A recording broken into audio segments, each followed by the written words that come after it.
Hey everybody, Jeff here. Welcome back to the channel. So we have some breaking news here. So Lowe's did a recall. They initiated a recall yesterday. Although I couldn't find anything on their website. It is on the news and it is on the Consumer Product Safety Commission website. But they are recalling more than 256,000 Kobalt cordless saws. And these are pole saws and chainsaws that are part of this recall here. So if you look here, what they're telling us here, this is from USA Today, is where one of the articles are here. So they are saying that 106,400 of the 40-volt lithium ion pole saws are part of the recall.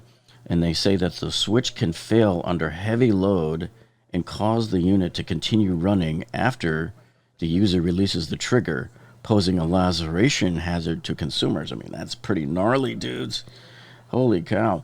And then the other one here, it says another 150,000 Kobalt brand, 40,000 lithium ion cordless electric chainsaws were also recalled because the saws can remain on.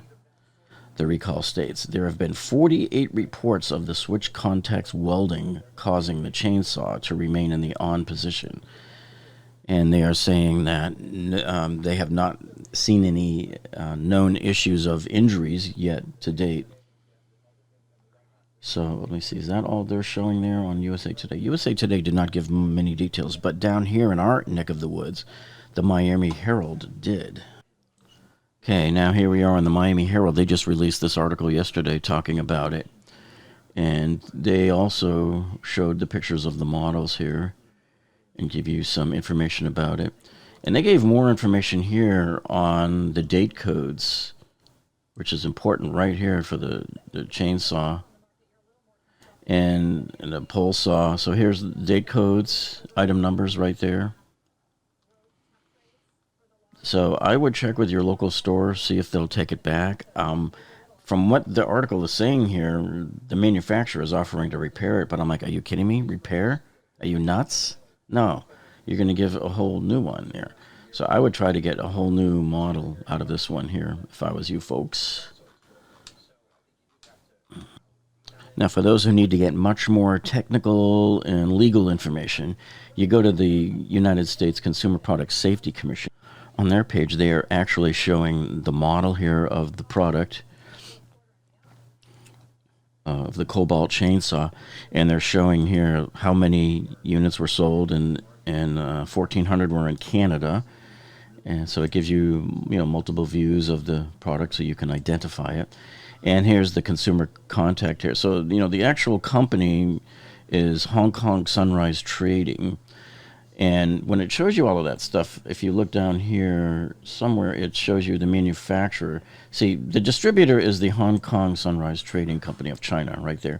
The manufacturer is this one right here, this Guangzhou Globe Company Limited of China. And it said it was sold exclusively at Lowe's stores nationwide and online at Lowe's.com from January 2014 through March 2020 for about $200. There's the recall number, and if you want to report an incident, you can link right there and add yours to the mix, adding your 2 cents to the mix. So that's usually where you go to get most of the real details on the products. And for folks in Canada, they have information there as well. So it's got the UPC numbers, the model numbers here. So all of the pertinent information that you would need. Okay, and then while I have you here, I just wanted to point out some videos we uploaded the last few days for you. Here we uploaded this video last night. Here we compared the Ryobi PVC PEX cutter tool to the Milwaukee's version of the PVC shear tool. That was a great one. Also here we did a tool review of the Werner 22-foot ladder that was on sale last week. And some of you are still reporting that it is on sale in your area and you're still finding it in your stores. So make sure you check that out because that was a great deal. $99 ladder that's normally $229. So yeah, make sure you check out some of our other videos and binge watch while you're here. Well, that's it for this video, folks. Thank you so much for tuning in. And you have a great night, and we'll see you on the next one.